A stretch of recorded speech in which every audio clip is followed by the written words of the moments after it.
01 Torcer o nariz. Expressão que descreve uma atitude de desagrado perante algo. Existem muitas expressões que estão associadas a coisas que acontecem naturalmente e esta é uma delas. Como assim? Quando nos chega ao nariz um cheiro desagradável, a nossa resposta instintiva é fazer um esgar com a cara.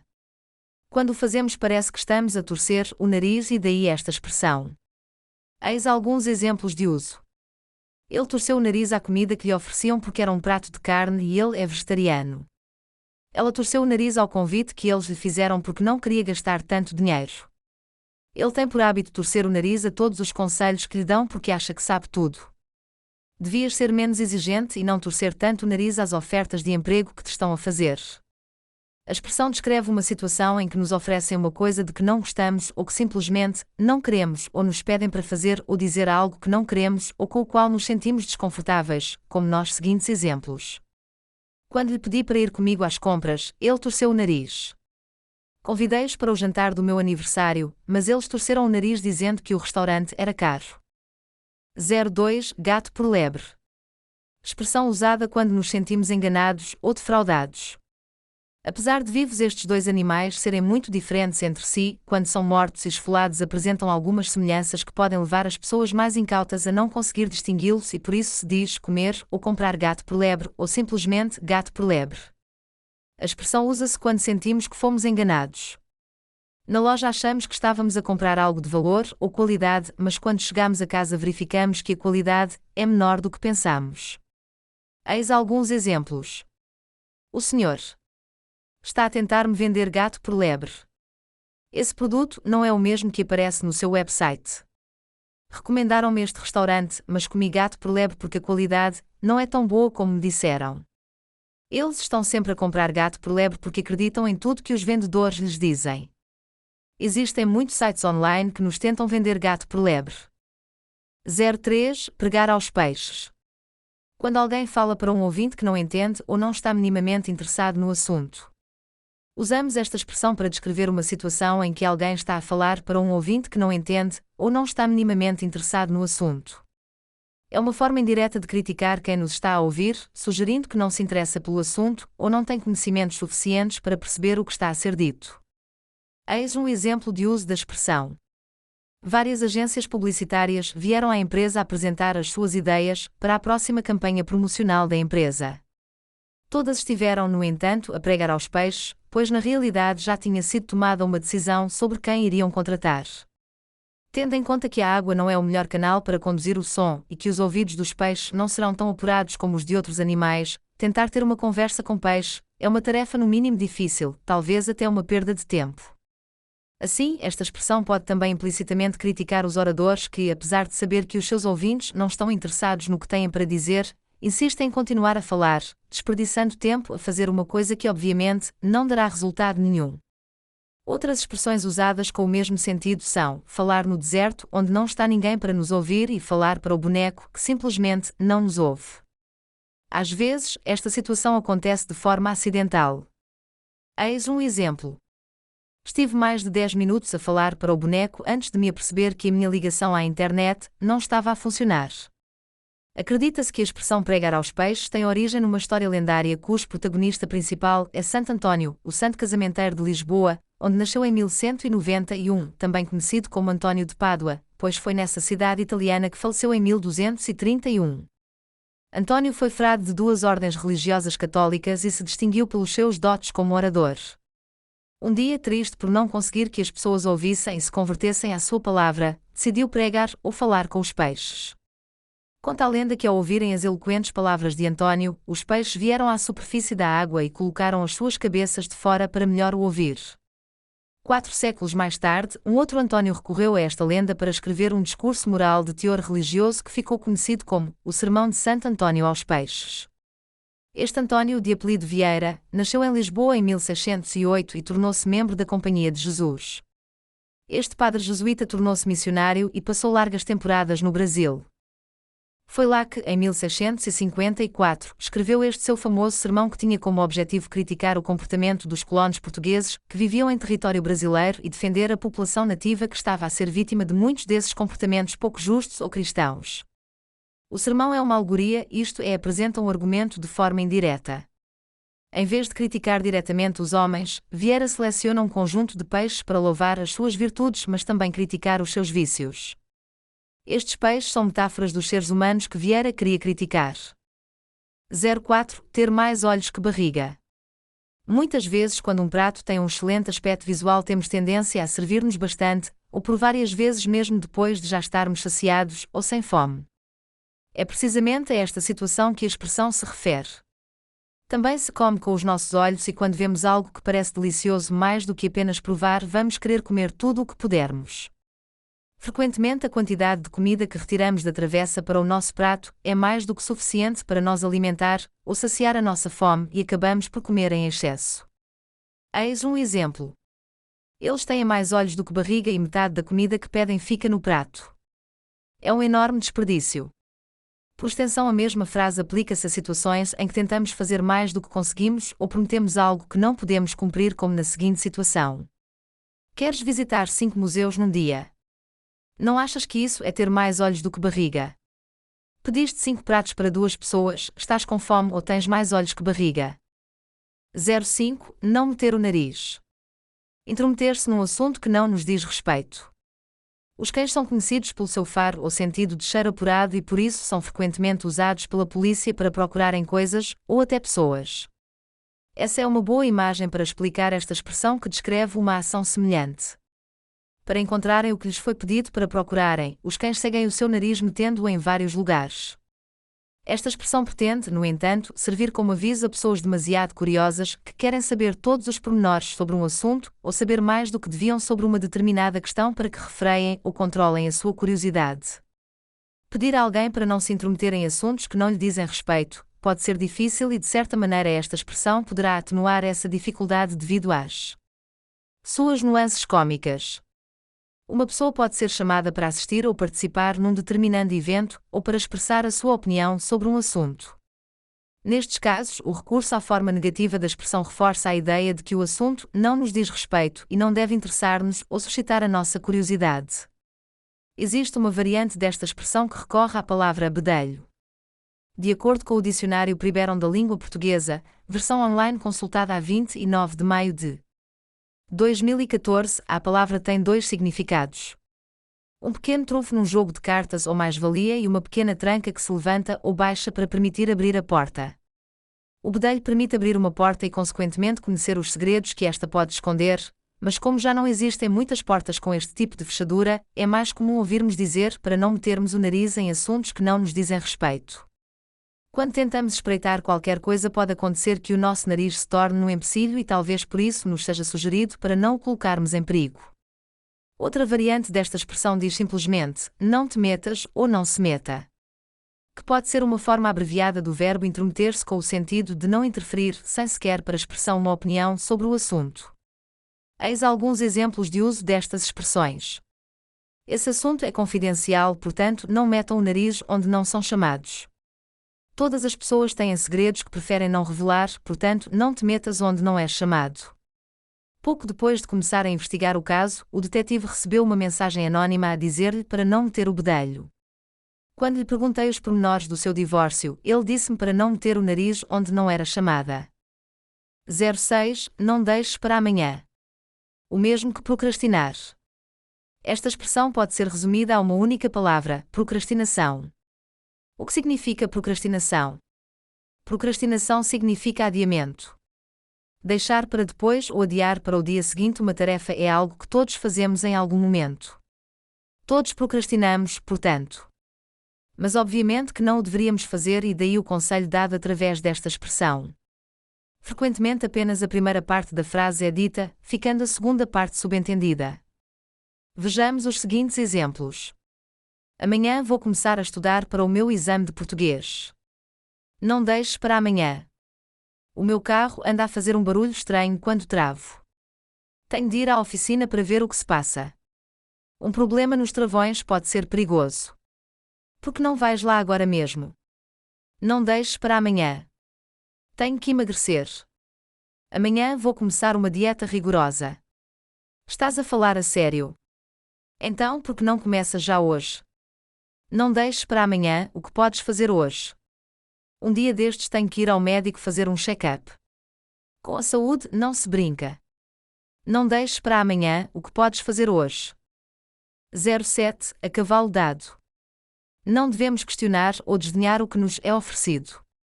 Uma maneira de verificar a idade de um cavalo é através dos seus dentes. Quando queremos comprar um cavalo, a primeira coisa que fazemos é verificar o estado da sua dentadura para tentar avaliar se o vendedor está a dizer a verdade sobre a idade do animal. Se o cavalo é oferecido, talvez não seja de boa educação tentar ver se nos estão a oferecer um cavalo jovem e de boa saúde ou não, pois estaremos a parecer ingratos a quem nos está a oferecer o cavalo, questionando a sua generosidade. Que curioso! Na China, quando se oferecem presentes, é considerado uma falta de educação abrir o embrulho para ver que nos estão a oferecer exatamente pela mesma razão. Está implícito nesta expressão que devemos estar gratos por todas as coisas que nos oferecem, independentemente da qualidade ou características do presente ou até do nossos gosto pessoal. A última coisa que devemos fazer é procurar problemas ou defeitos nas coisas que recebemos de forma gratuita. Eis 2 exemplos de como a expressão se usa. Eu só uso meias pretas, mas este Natal recebi 3 pares de meias às cores. A cavalo dado não se olha os dentes. Se a tua tia te perguntar se gostaste do presente que ela te deu no Natal, dizes que sim. Porquê? Eu nunca gosto dos presentes que a tia me dá. O que conta é a intenção.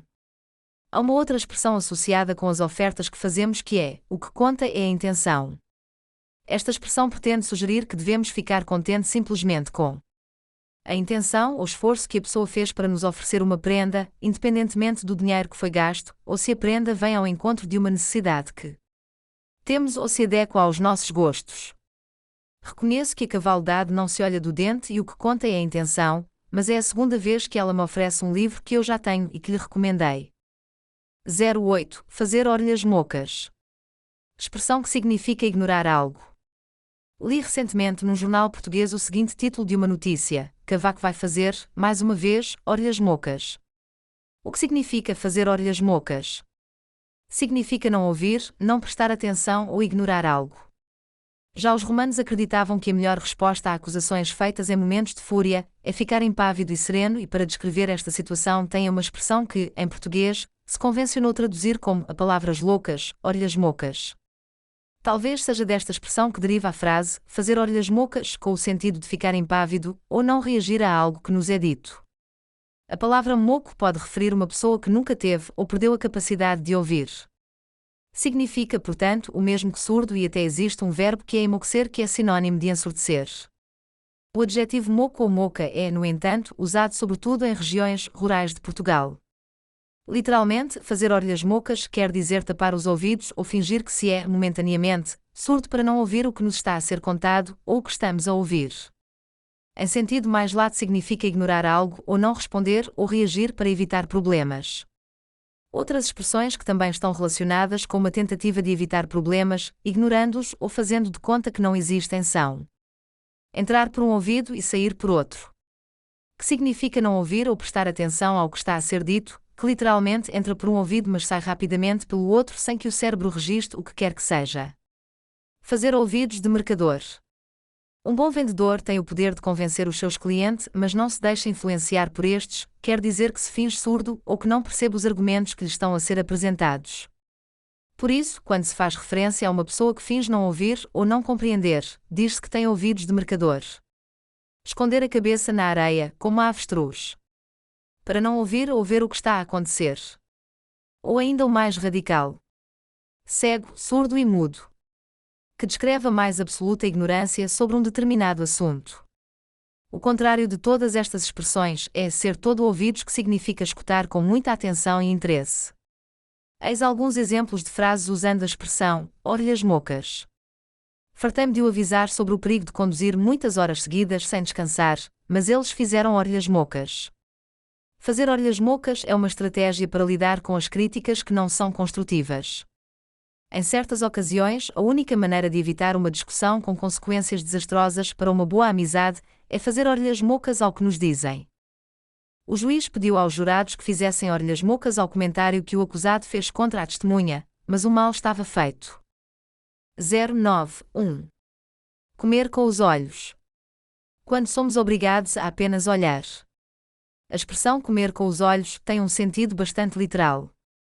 Olhamos para a comida, mas por algum motivo não a podemos provar e, portanto, temos que nos contentar em comer apenas com o olhar. Parece que a expressão teve origem nos rituais fúnebres do Império Romano. É verdade.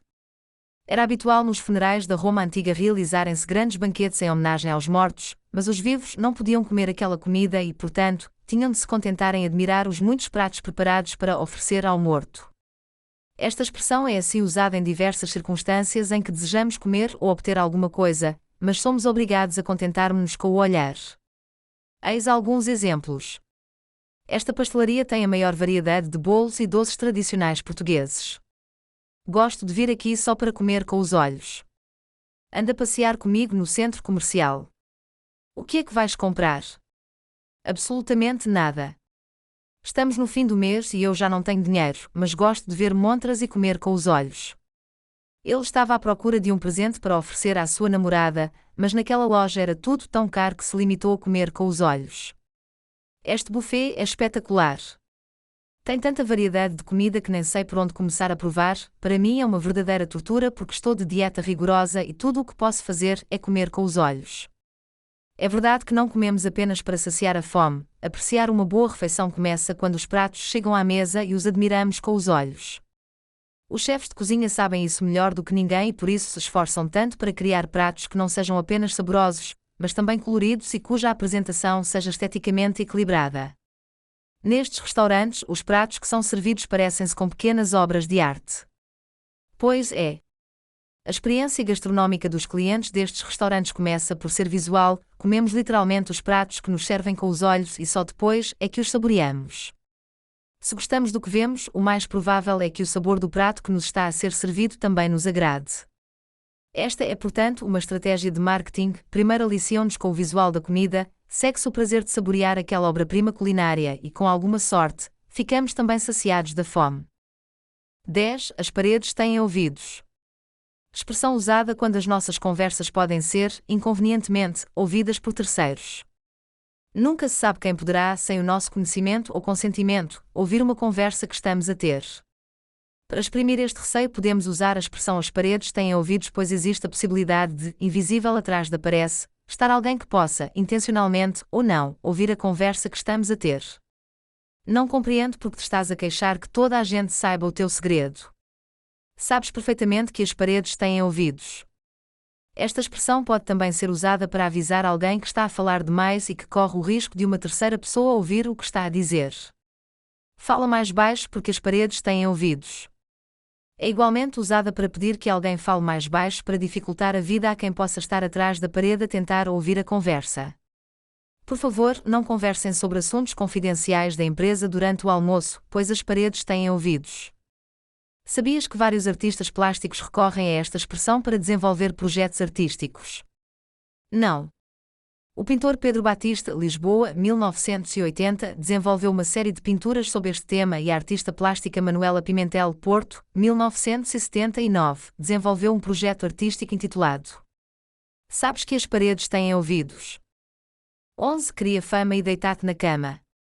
Critica uma pessoa que acha que pode descansar depois de alcançar um pouco de sucesso. Pode parecer natural que depois de muito esforço para alcançar uma meta as pessoas decidam descansar, mas este adágio popular não está a constatar esse facto, mas antes a criticar as pessoas que, depois de alcançar um pequeno sucesso, optam por se sentar à sombra da bananeira em vez de se esforçar para melhorar o seu talento. Eu não diria que é uma crítica, mas antes um lamento. Como assim? Com esforço toda a gente consegue alcançar os seus objetivos. Quando alguém chega a uma determinada posição ou obtém algum sucesso ou fama, tem duas opções: continuar a esforçar-se para manter a sua posição e ir alcançando outros objetivos, ou parar e tentar viver o resto da vida tirando partido do sucesso ou fama obtidos. Para algumas pessoas esta postura poderá parecer preguiça e, por isso, lamentável, pois essa pessoa está a desperdiçar os seus talentos em vez de continuar a esforçar-se para chegar mais longe e obter maior sucesso. A nossa sociedade prefere gerir-se pelo lema olímpico, altus, fortius, sitius, que quer dizer, o mais alto, o mais forte, o mais veloz, e valorizar as pessoas que se esforçam por darem sempre o seu melhor. As pessoas que se sentam à sombra da bananeira são consideradas como preguiçosas e, portanto, recriminadas por não se esforçarem mais. Por que será que associamos a imagem de uma pessoa sentada à sombra de uma árvore com preguiça? Provavelmente porque nos países tropicais onde as bananeiras são endêmicas, isto é onde este tipo de árvore cresce naturalmente, durante várias horas por dia, é simplesmente impossível trabalhar devido ao calor e a única coisa que se pode fazer é descansar na sombra de uma dessas árvores onde o calor é um pouco menor. Algumas pessoas de países temperados, onde se pode trabalhar a qualquer hora do dia, devem ter achado que estar sentado à sombra de uma bananeira em momentos em que, nos seus países, se estaria a trabalhar, é sinônimo de ser preguiçoso, mas essas pessoas rapidamente perceberam que naqueles países está tanto calor que é mesmo impossível trabalhar.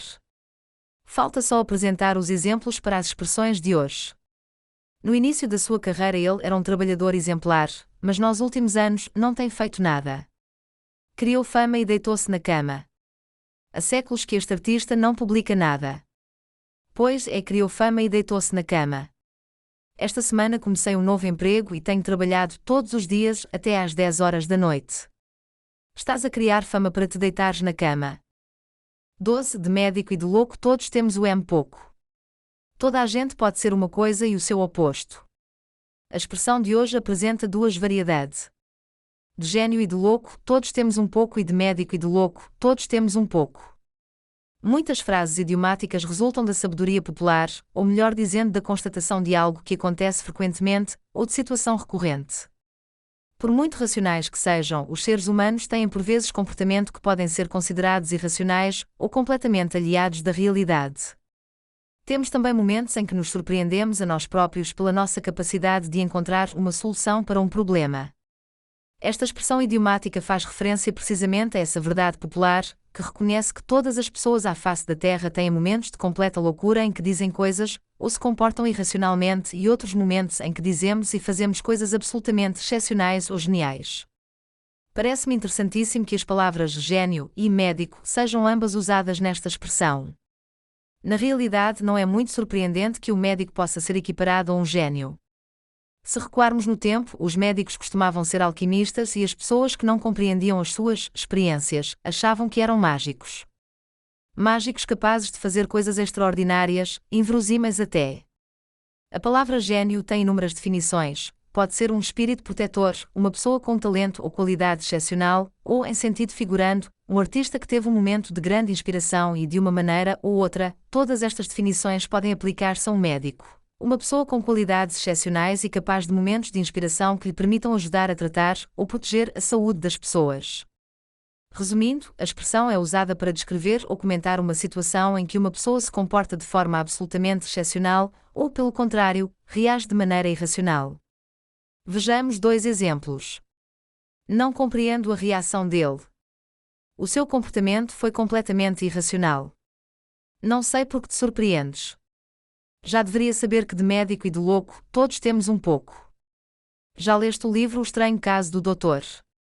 Jekyll e do Sr. Hyde? É um clássico da língua inglesa, não é? Sim, foi escrito por um escritor escocês chamado Robert Louis Stevenson e publicado em 1886. E é sobre quê? Olha, descreve como de médico e de louco, todos temos um pouco, literalmente. 13. Quem não tem que fazer.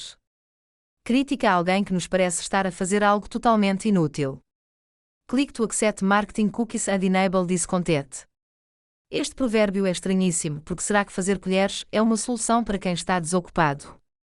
Existem várias expressões que usam a palavra colher como dar uma colher de chá ou entre marido e mulher, que ninguém meta a colher. E creio que todas têm que ver com a utilidade e a frequência com que este instrumento é usado.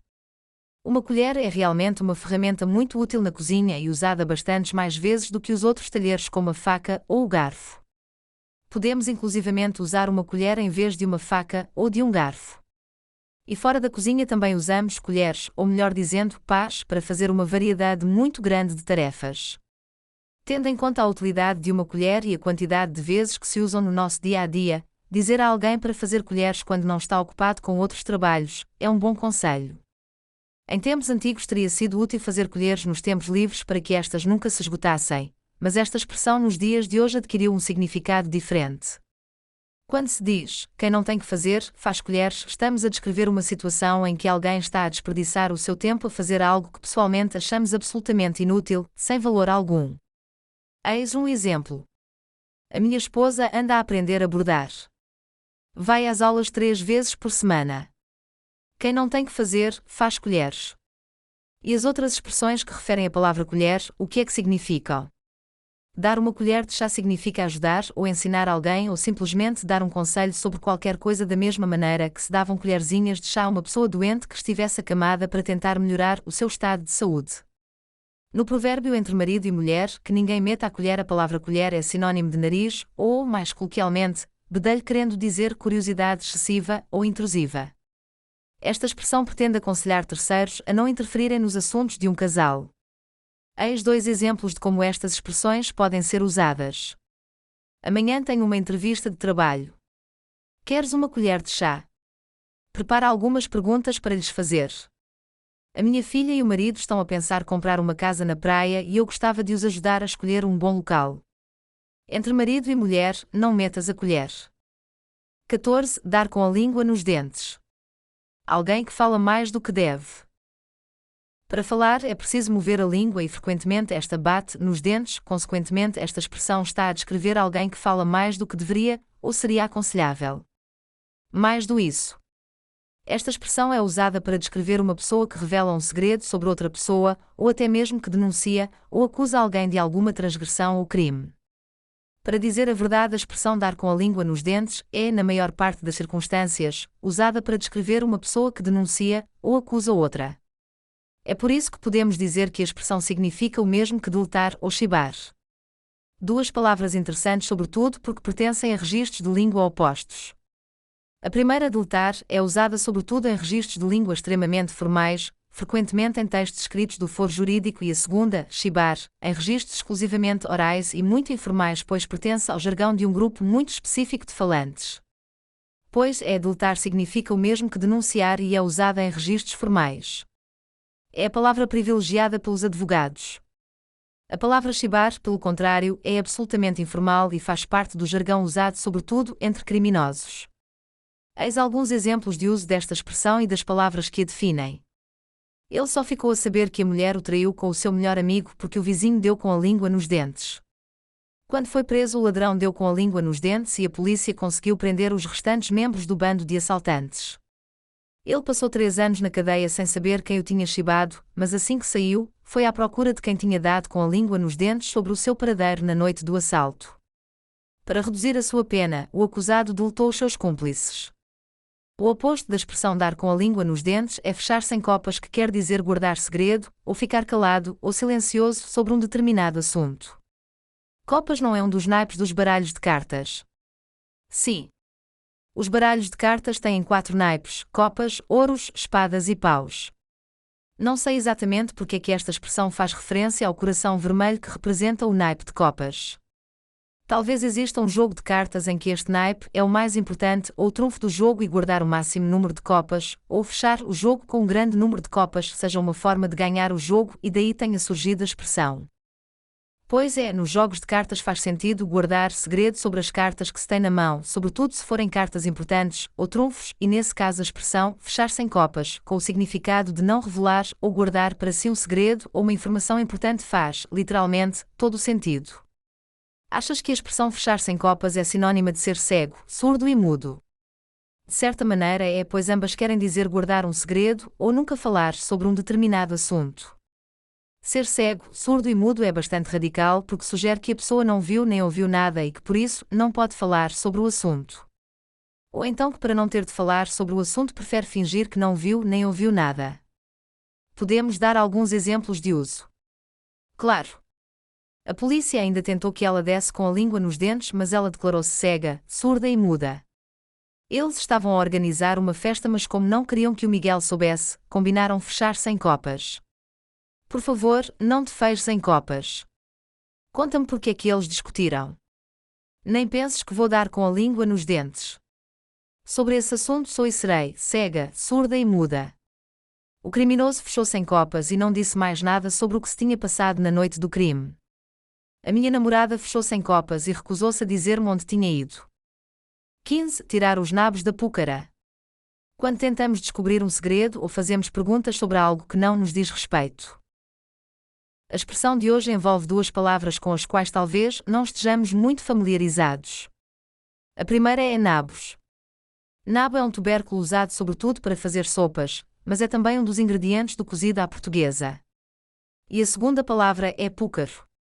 Esta palavra não é muito usada e pode até ser considerada como um regionalismo antiquado, pois era sobretudo usada em regiões rurais de Portugal para descrever uma caneca ou um tacho pequeno feito de barro. Esta palavra pode ser usada quer no masculino, quer no feminino de acordo com a vontade do falante, pois são sinónimos. Lembro-me da minha bisavó me dizer para beber uma púcara de água e de comermos frango no púcaro, um prato de frango guisado com cebola e tomate, num molho de mostarda. Mas não sei se tiram os nabos da púcara ou do púcaro. A expressão usa a palavra feminina tirar nabos da púcara e descreve uma situação em que alguém está a tentar recolher informação sobre um determinado assunto ou obter detalhes sobre um tópico. A expressão sugere também que podemos estar a tentar descobrir um segredo ou indagar sobre algo que não nos diz respeito. Como nos seguintes exemplos. Ele queria compreender as razões do divórcio e, para tirar os nabos da púcara, foi falar com o sogro. Conta-me lá tudo sobre a reunião, por favor. Lá estás tu a tentar tirar os nabos da púcara. Se estás tão interessado em saber os pormenores, por que é que não pedes para ler a ata? Estou super curioso para saber o que se passou ontem na festa. A quem é que eu posso ligar para tirar os nabos da púcara? Tenta o Pedro. Ele adora cuscar. Cuscar. O que queres dizer? Estás a sugerir que o Pedro é um coscovilheiro que gosta de bisbilhotar. Estou. O Pedro adora falar sobre a vida das outras pessoas. Sabes qual é a origem desta expressão? Por que é que se associa um nabo a um segredo?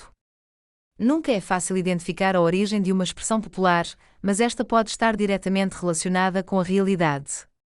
Os nabos necessitam de muito pouco tempo de cozedura e frequentemente desfazem-se quando tentamos retirá-los do tacho onde foram cozinhados. Para que os nabos saiam inteiros da panela é necessário muita paciência e cuidado. Por analogia, quando tentamos saber mais coisas sobre um assunto ou queremos descobrir um segredo, temos de ser pacientes e agir com muita subtileza ou corremos o risco de ficar sem nabos. Ainda em relação à palavra cuscar, é preciso explicar que é uma abreviatura da palavra coscovilhar com o sentido de bisbilhotar ou mexericar e que é uma palavra usada apenas em registros muito informais e exclusivamente coloquiais. 16. Sem apelo nem agravo. Expressão que descreve uma decisão que não pode ser alterada em nenhuma circunstância. Apelo e agravo são dois termos jurídicos que querem dizer o mesmo que o recurso, ou melhor dizendo, o ato de recorrer a um tribunal superior para tentar alterar uma decisão ou sentença com a qual não estamos de acordo ou nos parece injusta. A expressão significa por isso que não existe nenhuma hipótese de recurso e quer dizer que não existe mais nenhuma alternativa e que a decisão que foi tomada é absolutamente irrevogável. Podemos, então, usar esta expressão para dizer que uma decisão não pode ser alterada em nenhuma circunstância. Sim. Eis alguns exemplos. Ele foi condenado sem apelo nem agravo. O ministro foi demitido sem apelo nem agravo. Ela pediu o divórcio sem apelo nem agravo. O diretor pediu a demissão sem apelo nem agravo. O juiz decretou sem apelo nem agravo a sua extradição. A reforma do sistema foi decidida sem consulta pública. Reformas feitas sem apelo nem agravo nem sempre dão bons resultados. A decisão está tomada e é irrevogável. Sem apelo nem agravo. Não me parece justo, até porque foi uma decisão tomada unilateralmente. Considerando que as palavras usadas nesta expressão pertencem ao jargão dos advogados ou registro de língua do discurso jurídico, a frase é sobretudo usada em circunstâncias mais formais ou por falantes com maior nível de escolaridade. Em contextos mais informais existe uma outra expressão que também pode assumir a mesma interpretação. Essa expressão mais coloquial é assim, sem mais nem menos. Curiosamente, essa expressão é usada sobretudo na forma de pergunta para sublinhar a intransigência ou impossibilidade de voltar atrás na decisão tomada. Eis alguns exemplos deste uso. A decisão está tomada e não volto atrás. Assim, sem mais nem menos. Não me parece justo, até porque nem sequer me consultaste. Ele foi obrigado, assim sem mais nem menos, a demitir-se. A mesma expressão pode ser usada para descrever uma situação inesperada, sem explicação ou justificação, como nos seguintes exemplos. Decidi mudar de casa. Assim, sem mais nem menos. Fui despedida. Assim, sem mais nem menos. Estás diferente. É verdade, perdi 10 quilos em 2 meses. Assim, sem mais nem menos. Estás doente ou andaste a fazer dieta? Olha, nem uma coisa nem outra. Comecei simplesmente a ir de bicicleta para o trabalho todos os dias. 17. Grão a grão. Expressão que recomenda paciência e perseverança no processo de conquista dos nossos objetivos. Esta é uma expressão popular que se baseia numa situação real. Frequentemente podemos observar as galinhas a debicar o chão à procura de pequenos animais para comer, ou, no caso de serem alimentadas por humanos, a comer grãos de milho, trigo ou outros cereais. Grão a grão as galinhas vão saciando a sua fome. Por analogia à forma como a galinha se alimenta, a sabedoria popular recomenda que com paciência e pouco a pouco ou migalha a migalha vamos poupando dinheiro ou conquistando os nossos objetivos. Outros 2 provérbios bastante conhecidos que fazem referência a galinhas são: a galinha da minha vizinha é mais gorda do que a minha e não devemos contar com o ovo no cu da galinha. É frequente as pessoas terem inveja dos seus vizinhos e por isso, em português, dizemos que as galinhas deles são mais gordas do que as nossas. Esse provérbio existe em diversos países, mas com referências culturais bastante diversas. Os ingleses preferem dizer que o relevado do outro lado da vedação é mais verde do que o nosso. The grass is always greener on the other side of the fence. Os espanhóis acham que são as maçãs do pomar do vizinho que são melhores que as nossas. Las manzanas sempre parecem melhores en el huerto del vecino. E os chineses acham que a lua é maior nos outros países. Existe outra expressão idiomática que descreve a inveja que as pessoas sentem umas pelas outras. Já sei qual é: ter as costas quentes. Não, estás enganada. Ter as costas quentes significa que te sentes protegida ou resguardada, ou melhor dizendo, que existe alguém que te está a proteger. A expressão que se refere a ter inveja é ter dores de cotovelo. Cotovelo. O osso da articulação do braço. Sim. Quando batemos com esse osso em algum sítio, a dor que sentimos é geralmente bastante forte e aguda, e talvez por isso a expressão associa esse tipo de dor à dor causada pela inveja. Podes dar alguns exemplos destas expressões? Ele nunca chega a horas ao emprego, pois, como é filho do patrão, tem as costas quentes. Quando viu o meu telemóvel último modelo, a minha mulher ficou cheia de dores de cotovelo. O segundo provérbio popular que faz referência a galinhas é contar com o ovo no cu da galinha, que descreve uma situação em que estamos à espera de algo que acontece com regularidade e de forma fidedigna. O conselho que este provérbio dá é que não devemos contar com nada, nem mesmo com algo que parece ser tão fiável como o ovo que a galinha poideira põe todos os dias. A tradução inglesa deste provérbio é: não contem as vossas galinhas sem que estas tenham saído dos ovos. Don't count your chickens before they hatched. Existe uma expressão que descreve precisamente o oposto deste provérbio, que é favas contadas. Essa expressão nunca ouvi. Quando temos a certeza de alguma coisa, dizemos, são favas contadas. Parece que esta expressão vem de uma tradição usada em mosteiros para eleger o diretor ou abade desse mosteiro. Quem queria votar a favor usava uma fava branca, quem votava contra usava uma fava preta. No fim de todas as favas estarem contadas, ficava a saber-se quem ganhava a eleição e com quantos votos a favor e contra. Acredita-se que esta expressão vem daí. Resumindo, existem vários ditados populares que fazem referência a galinhas. 3 exemplos são: grão a grão, enche a galinha o papo, que descreve uma situação em que temos de ter paciência mas também perseverança para alcançar os nossos objetivos. A galinha da minha vizinha é mais gorda do que a minha, que corresponde à expressão idiomática ter dor de cotovelo e que significa ter inveja dos bens de outra pessoa. E finalmente, não devemos contar com o ovo no cu da galinha, um provérbio popular que pretende alertar as pessoas contra as favas contadas. Poderão existir situações em que sabemos exatamente o que podemos esperar, isto é, coisas que são favas contadas, mas talvez seja melhor nunca contar com nada, nem sequer com o ovo no cu da galinha. Falta só advertir ou avisar os nossos ouvintes sobre o uso da palavra cu. Esta é uma palavra muito coloquial, nunca usada em registros formais.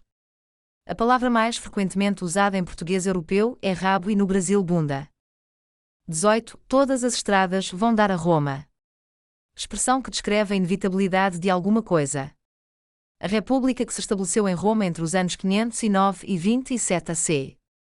Foi crescendo e durante a sua fase imperial, 27 AC e 476 DC, ocupou um território que se estendia desta a Palestina ao Reino Unido. Esta ocupação deixou um legado importantíssimo em termos linguísticos, mas também arquitetónicos. Para além das línguas de origem latina como o francês, o romeno ou o catalão, os romanos deixaram no continente europeu uma importante rede de estradas. É verdade. O Império tinha por base uma estrutura comercial, onde as regiões controladas por Roma funcionavam como fonte de recursos que necessitavam de ser transportados para a capital do Império. Foi portanto investido muito tempo e dinheiro na construção de uma rede de vias de comunicação que ainda hoje existem e fazem parte do património mundial, ou noutros casos que foram enterradas no processo de construção de novas estradas. Esta rede de estradas romanas tinha como principal objetivo ligar todas as províncias ocupadas do Império Romano a Roma para o transporte de bens e também dos exércitos necessários a manter a ordem nas províncias ocupadas. É por isso que se diz: todas as estradas vão dar a Roma. Esse sentido literal de um caminho ir dar a um determinado destino passou a descrever a inevitabilidade de alguma coisa e até existe uma segunda expressão, sem referência aos romanos, que é: todos os rios vão dar ao mar. Nunca existe apenas um caminho para viajar do ponto A ao ponto B e se considerarmos uma outra expressão popular, cada cabeça sua sentença que pretende descrever o facto de cada pessoa ter uma opinião pessoal sobre um determinado assunto, existem sempre muitas opções de viagem diferentes ou, melhor dizendo, muitas soluções para cada problema. Assim, quando estamos perante uma situação ou um problema para o qual existem muitas hipóteses de solução, dizemos: todos os caminhos vão dar a Roma ou todos os rios vão dar ao mar. Sobretudo quando a opção A não é melhor ou pior do que a opção B, apenas diferente e o objetivo final é exatamente o mesmo. Eis alguns exemplos. Preferes ir pela autoestrada ou pela marginal? Todos os caminhos vão dar a Roma. O que eu quero é lá chegar o mais rapidamente possível. Preciso de comprar uma garrafa de álcool. Vou ao supermercado ou à farmácia. Todos os rios vão dar ao mar. Talvez no supermercado seja mais barato, mas tens de apanhar o autocarro. Outro conhecido provérbio com referência direta a Roma é: quem tem boca vai a Roma. Este provérbio significa simplesmente que quem tem um problema, como por exemplo saber qual o melhor caminho para chegar a Roma, tudo o que precisa de fazer é usar a sua boca, ou melhor dizendo, falar ou perguntar.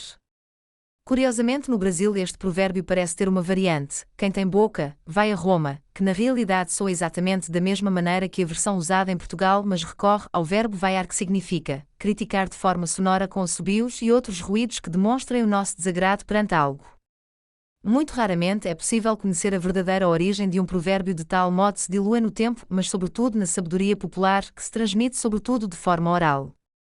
Nunca saberemos a verdadeira origem deste provérbio e podemos até encontrar razões para preferir uma versão à outra a confrontar. Resposta de M. Rua M. R. de 27 de julho de 2007. Ciberdúvidas da língua portuguesa. Pessoalmente, prefiro imaginar uma situação em que um residente do vasto Império Romano que quisesse vaiar o seu imperador, ou queixar-se de alguma coisa, seria obrigado a ir a Roma e para lá chegar perguntaria o caminho, o que torna credíveis as duas versões.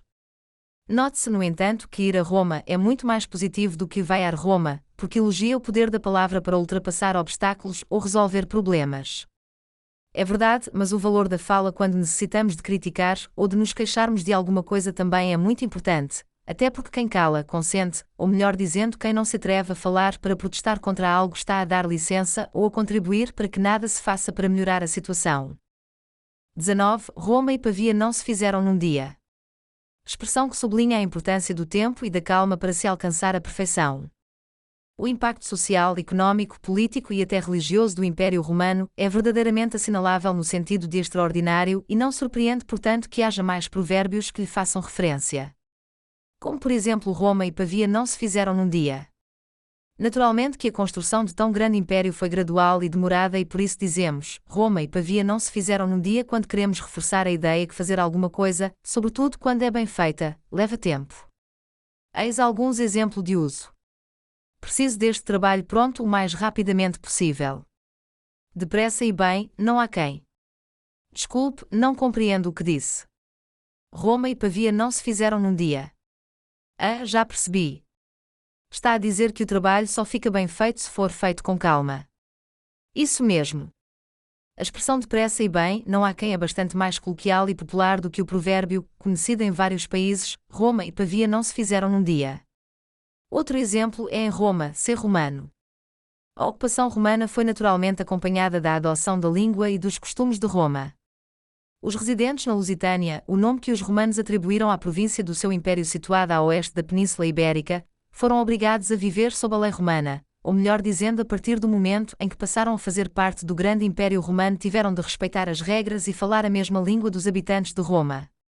Hoje em dia esta expressão, com tradução para muitas línguas europeias, funciona como uma recomendação. Quando vivemos num país estrangeiro devemos esforçar-nos por falar a língua e respeitar sempre as regras locais, pois só assim seremos bem-vindos. Esta sugestão também se aplica quando convivemos com pessoas de outras nacionalidades ou culturas, não é? Absolutamente. Quando pessoas de outras culturas nos convidam para jantar ou almoçar, ou quando somos seus hóspedes devemos tentar respeitar a sua forma de ser e estar e não impor a nossa.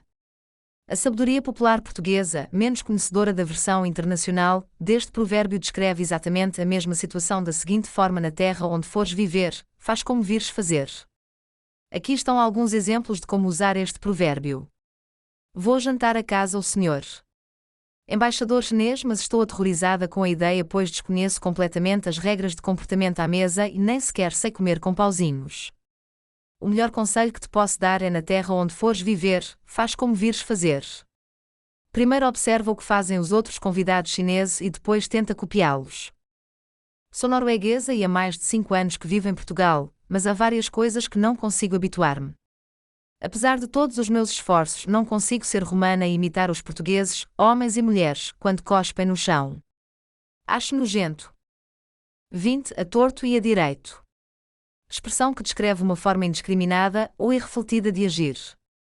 A expressão de hoje é a torto e a direito e quer simplesmente dizer às cegas, à toa, para todos os lados indiscriminadamente, ou sem refletir.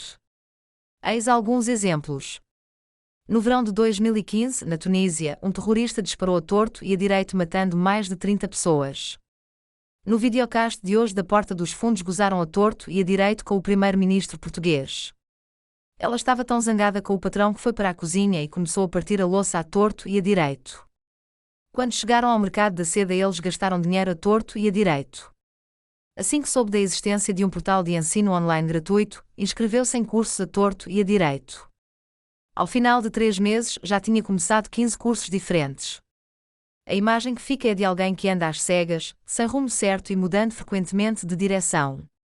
É verdade e até há quem diga que a expressão tem precisamente origem na imagem de um cego que ao sentir-se ameaçado por algum motivo começa a tentar defender-se com a sua bengala mas como não vê nada acaba apenas a brandir ou agitar a sua bengala no ar. E podemos dizer andar a torto e a direito pelas ruas para descrever uma pessoa que está perdida num local. Não podemos, pois se alguém está perdido é porque tinha um rumo ou um objetivo e esta expressão não tem nada a ver com isso. Existe inclusivamente uma expressão muito portuguesa para descrever alguém que caminha sem rumo, ou está tão perdido que não chegará nunca ao seu destino, ou que muda tão frequentemente de direção que não apresenta qualquer tipo de consistência. Assim? E qual é essa expressão? Para saber mais terás de esperar pelo próximo podcast.